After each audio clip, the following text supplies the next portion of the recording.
How do you Okay. answer the first use time? Well, it depends what the young man asks Did he get us. you just to move just along with his back? We're not speaking.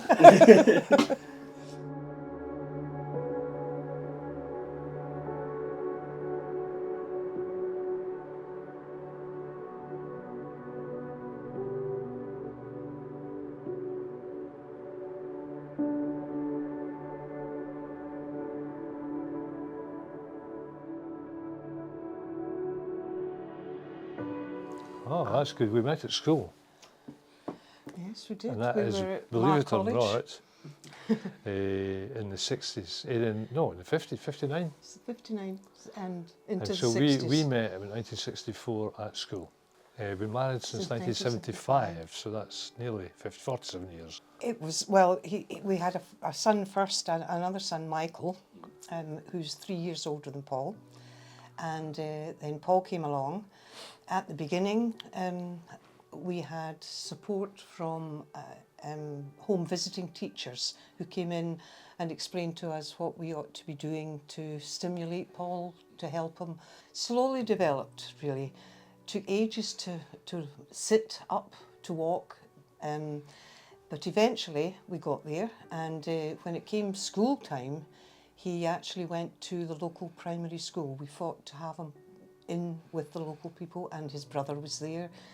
Then went on into Mar College, and when he left there, he went to Main Home in Ayr, which had a special unit, and he was there for a while, and then ended up in Ayr College, and Kilmarnock College, and got a lot of kind of sporty things there, but nothing that was in a team sport of any sort.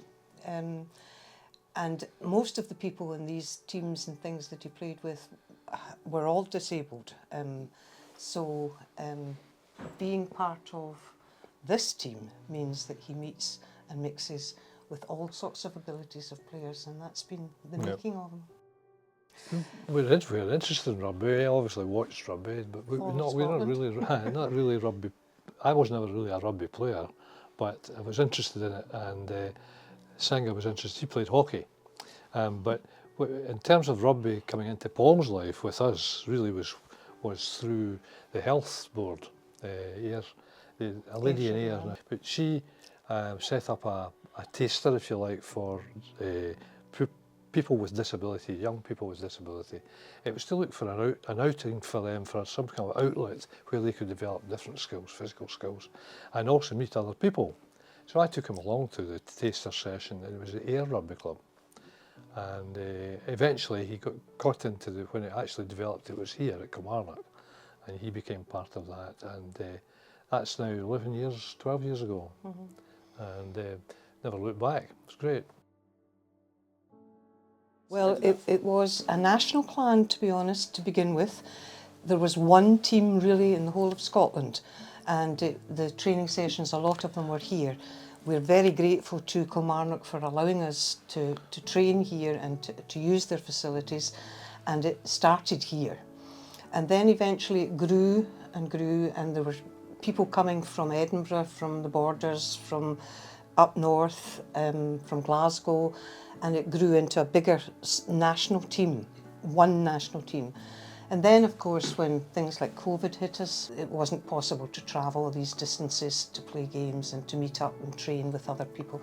So little pockets started forming, and here in Kilmarnock, we just remained as the Ayrshire Clan. We formed a little committee. We got a lot of help from Scottish Rugby, Alan Faulkner in particular, who helped us form our committee, and who told us the paperwork necessary and registering and scrums, etc., etc. And we've literally just grown from that day, from Alan's help and our first little committee that we formed, and we've just taken it from there. When we started Ayrshire Clan, they'd been there from the start, and they were a real driving force. At one point, when numbers got really, really low, and we were just determined, kind of got to that stage, would we stop or not, or would we carry on? Kind of got to that stage, but Brian Zenga were a real driving force, but then go, no, we want to make sure that all the guys are coming along, and we want to keep building it and building it and building it, and they've been absolutely massive in that as well. The passion they have for it, you see that when you speak to them. the passion they've got it for it is just amazing. They're really, really modest about it. They don't really realise the influence they have on other people, not just parents, but especially the influence they've got on parents at the side of the pitch. And they just see how enthusiastic they are for it. And also not just outside the pitch, but actually, so today Senga phoned round every single player, making sure that who was going to be there, who was not going to be there as well. Not just putting one message in a WhatsApp group, but she phoned them up, the effort of phoning everybody round, making sure that everybody was going to be there, and making sure that if somebody couldn't make it, it was like, why can you not make it? Can we help with transport? All that areas, just to try and, if someone can't make it to a session, they want to try and help get them to a session as well. So just on and off the pitch, they're just absolutely stars. You can probably see today, when you were watching, what the enjoyment they get out of it. Whatever it is that's the trigger, it's maybe just, it's the physical thing too, but it's being part of a group, and they seem to blossom when they go out there. It's wonderful for us. That's our. It's not. We're not in this just for Paul. It's for anybody that has any difficulties at all, and the enablers. It's a two-way learning process. So many of the guys who come along as enablers suddenly realise what it is to work with somebody, and they learn what it is that triggers an emotion or something, and they learn to cope with that and to help them through all these things. It's definitely a two-way learning process, and to encourage more able-bodied guys as well to come along and be part of it, because that's the important thing. Our guys learn from watching. A lot of it is repetition. Yeah. And they see, Paul has learned a lot of skills by watching people like Scott and Darryl and Stevie and what they do. He learns from them, and it's wonderful. It's just a great thing, just passionate about it.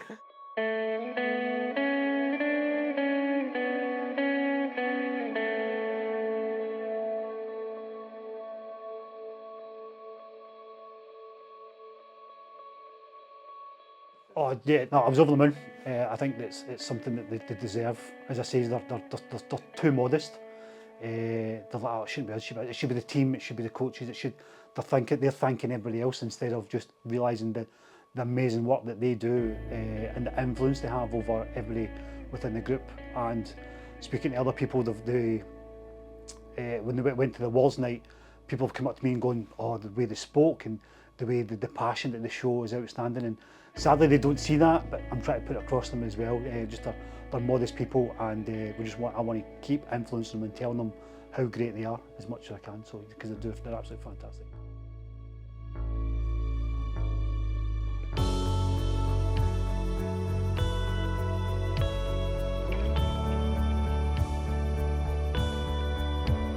It is my honour to announce the second of our winners for the Spirit of Rugby Award, Brian and Senga Johnston. We just want to encourage as many disabled people as possible to take up this wonderful game. And the parents who speak to me and say, is that my son out there playing? Who wouldn't even communicate with anybody, who wouldn't have eye contact with anybody, and he's now fist pumping his opposition. And he's actually smiling and putting out his hand to shake hands with the opposition. That's our reward. And the more we can spread this word throughout the whole of Scotland and give as many people the chance to play this wonderful game, which that to me is the spirit of rugby. And smiling, it's the smiles, that's the spirit, it's the enjoyment they get out of it and the friendships they get out of it. It's just a huge family building spirit that... Yep, and the thing I would add to that is the able-bodied folk who come along tend to stay as well, because they get a lot of enjoyment out of it. They see what it's about. Once, if they understand it, then they're hooked and they come back. And there were some there today who hadn't been for a while, but they just come back and join in. There's no announcement, and they love it. They can see they love it. And let's hear it one more time for an incredibly worthy duo of the Spirit of Rugby Award, Brian and Senga. Thank you. Well done. Thank you.